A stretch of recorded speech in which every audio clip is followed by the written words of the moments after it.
Alors vous savez, nous dit le Chafetz Chaim, dans la vie, il y a les bons vendeurs et les mauvais vendeurs.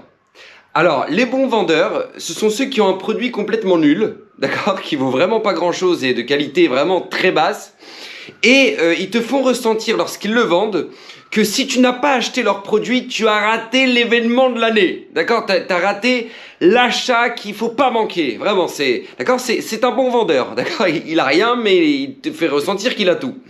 Et à côté de ça, tu as les mauvais vendeurs. Les mauvais vendeurs, ce sont ceux qui ont tout, mais ils sont incapables de vendre leurs produits. D'accord? Eh bien, nous dit le Chafetz Chaim, il faut savoir une chose, c'est que nous, on a le plus beau de tous les produits, qui est la Torah Akdosha, alors on se doit d'être des bons vendeurs.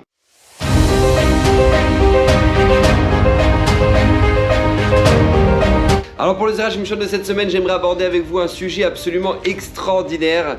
Alors avant tout, ce Zera Shimshon est dédié pour la réussite de Yosef Ben Gila.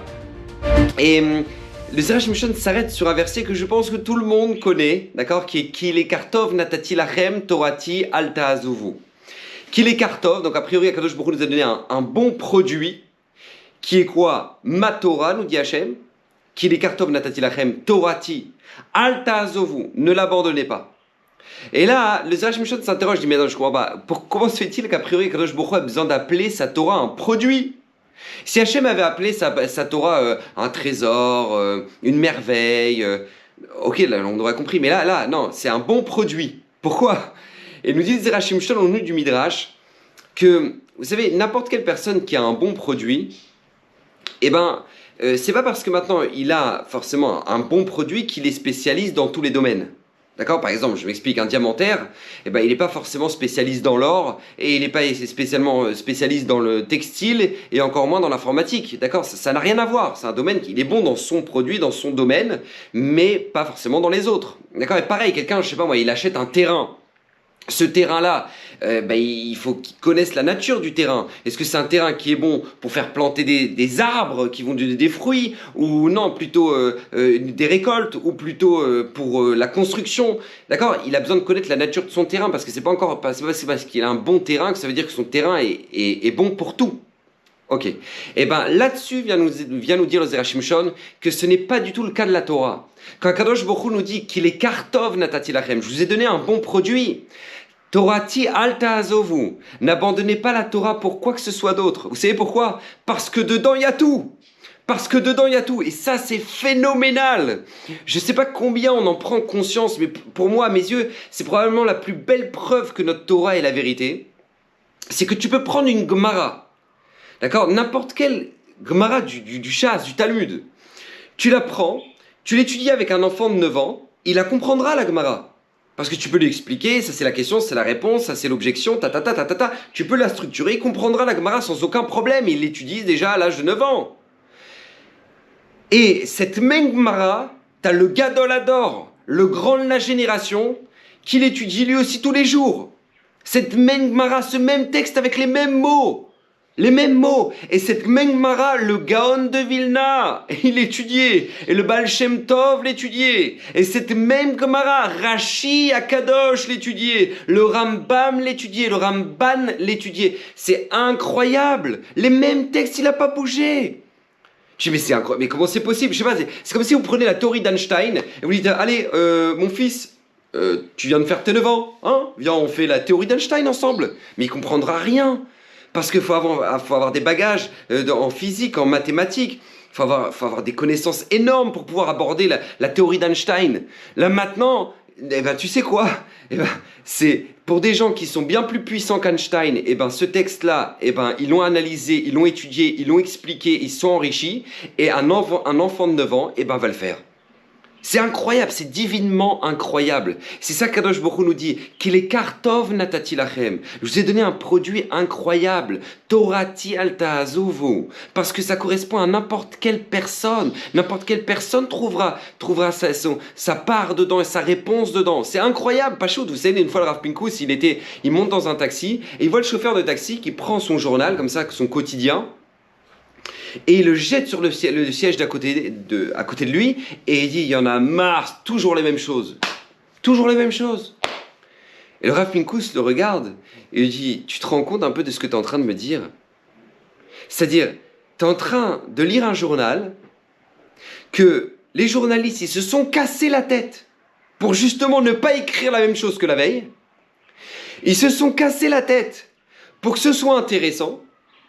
Ça a été lu, ça a été relu, ça a été approuvé, ça a été imprimé durant toute la nuit, ça a été distribué très tôt ce matin dans tous les points de distribution pour que toi tu l'aies et pour qu'à la fin tu finisses par lire le journal, il y en a marre, c'est toujours la même chose. Alors que notre Torah, il lui dit le Rav Pinkus, ça fait 3000 ans, on n'a pas le droit d'y toucher à une lettre. La Gemara, 2000 ans que ça a été écrit, on n'a pas le droit de toucher à une lettre.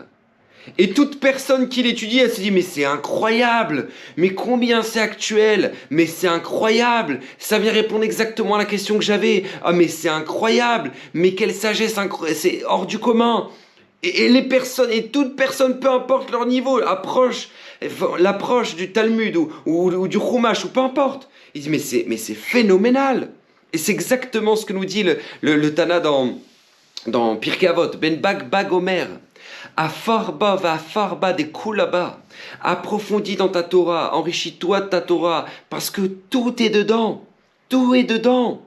Mais jusqu'où ça va, je ne sais pas s'imaginer, moi, quand j'étais en terminale S, à Yerushalayim, et on avait un prof de physique, un tzaddik incroyable, et lui-même, il a fait tchouva, et il avait fait des études au Ternion, il avait fini major au Ternion en aéronautique. Vous imaginez un peu le niveau, d'accord? Major, Ternion en aéronautique. Il avait travaillé pour l'armée, etc., etc.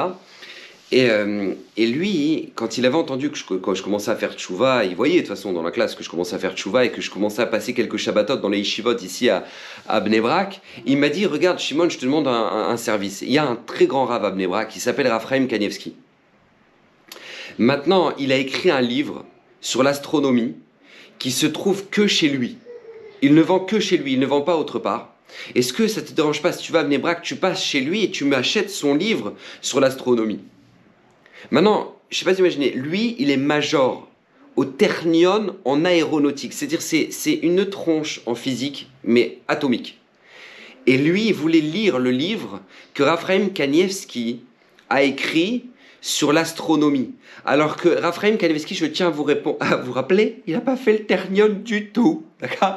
Il a fait le Cheder, il a fait la Yeshiva Ktana, la Yeshiva Gdola, le Kollel, et il est devenu ce qu'il est devenu. Mais pourquoi? Parce que à Kol, tout est dedans. Tout est dedans. Combien? On a vu ici à Bnei Brak les jeeps de l'armée arriver devant la maison de Raphaël Kanievski, de la maison de Rav Steinman avec des plans pour demander Rav, qu'est-ce qu'on fait? On fait ça. Et tout le monde devait sortir de l'appartement. Il n'y avait que le Rav et les sergents de l'armée. C'est incroyable. Pourquoi? Quel rapport lui, il est à Bnei Brak, il fait sa Gemara?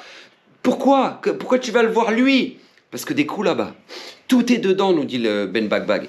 Tout est dedans. C'est tellement incroyable que, vous savez, une fois il y a un jeune chassid ici à Bnei Brak qui venait de se fiancer au Hachem le soir du Vort. Chez les Ashkenazim, le Vort c'est l'officialisation, d'accord?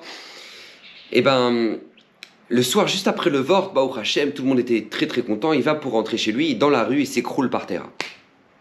Les ambulances arrivent, ils le prennent à l'hôpital. Qu'est-ce qu'il a? Il lui découvre une maladie, la maladie. Et donc à ce moment-là, lui, le Khatan, apprenant cette nouvelle, première chose qu'il veut faire, annuler le mariage.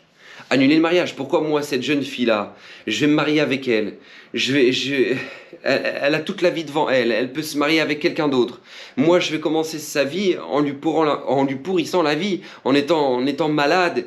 Il dit, je veux pas. Donc première chose qu'il veut faire, c'est annuler le mariage. Elle, la Kala, en aucun cas. Elle dit, non, je veux pas. Pourquoi Kadosh Baruch Hu, il a voulu que j'apprenne cette nouvelle maintenant? Pourquoi? Parce que c'est Kadosh Baruch Hu qui m'a envoyé ce Khatan-là. Et ça veut dire que moi, j'ai mon rôle à jouer. Donc je veux pas annuler le mariage. Donc en aucun cas, j'annule le mariage. Donc lui, il va annuler parce qu'elle veut pas qu'elle souffre. Lui, elle veut pas annuler parce qu'il veut pas qu'il souffre. Et donc, bref, incroyable, extraordinaire. Inimato Malaim et Ashrechem Israël, qu'est-ce que c'est beau. Donc, ils décident d'aller chez Raphaël Kanievski. Ils ne savent pas quoi faire. Ils arrivent chez Raphaël Kanievski. Le Khatan arrive et il lui demande, Rav, qu'est-ce que je dois faire? Est-ce que je dois annuler le mariage, oui ou non? Raphaël Kanievski lui dit non, vous mariez Bezrat Hashem et vous m'envoyez un faire-part. Comme ça dit Raphaël Kanevski.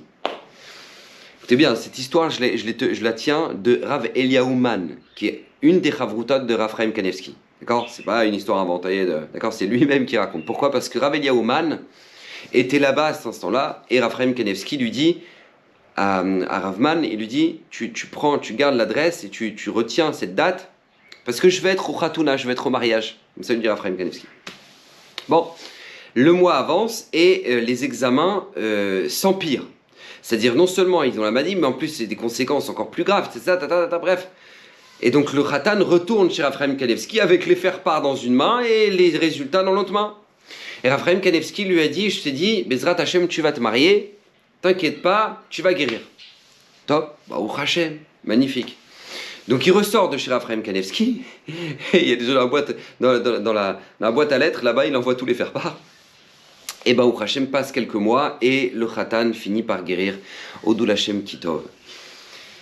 Et là, qu'est-ce qui se passe? Rav Eliaou Man annonce à Raphaël Kanevski donc la date du mariage. Il lui dit voilà, Rav, on peut y aller, c'est tel soir. Raphaël Kanevski arrive là-bas sur place avec le Rav Man. Il y met sa mère, le Khatan et la Kala et il repart. Et dans la voiture, Rav Man lui pose la question. Il dit Rav, je sais que vous avez une règle.